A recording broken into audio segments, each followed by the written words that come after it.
बोहारणी हा एक खूप पूर्वीचा जनसमुदाय होता. 2-3 महिन्यात ना एकदा गल्ली जागी व्हायची दुपारी. भांडी, कपडे, दुसरे कप बशी बरणी, अशा 2-3 बायका आणि त्यांच्याबरोबर एक तसला माणूस असायचा. त्याला हेड्या म्हणायचे. एखादं दार उघडून त्या सरळ आत शिरायच्या. त्यांना काही परवानगी लागायची नाही. आत जाऊन बसायच्या आणि बाजार मांडावा तशा त्या बुट्ट्या ठेवायच्या. प्रथम पाणी मागायचे. काकू पाणी द्या, लय ऊन आहे. मग काकू पाणी द्यायचे. मग व्यवहार चालू व्हायचा. व्यवहार काहीतरी कापड काढायचं.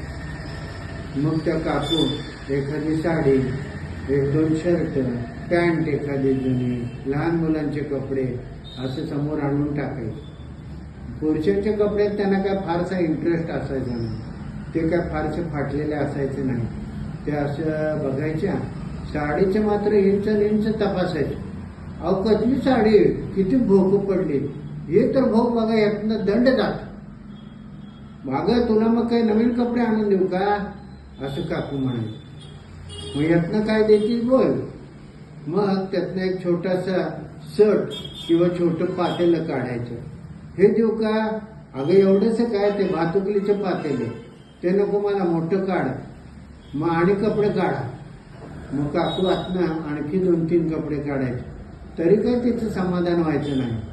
अशा गप्पा मारत तिकडचं सांगत 2-3 तास जायचे.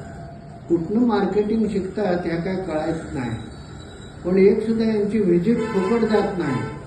शेवटी म्हणून त्या काकू एक बऱ्यापैकी साडी काढते. मग ही काढायची नव्हती होय, ही पहिल्यांदाच द्यायची. मग ती साडी बघून खुश होती. ती सगळी बघती आणि बाजूला ठेवते. आता येत ना हे पातेलं देते बघ, म्हणून एक जरासं मोठं पातेलं काढते.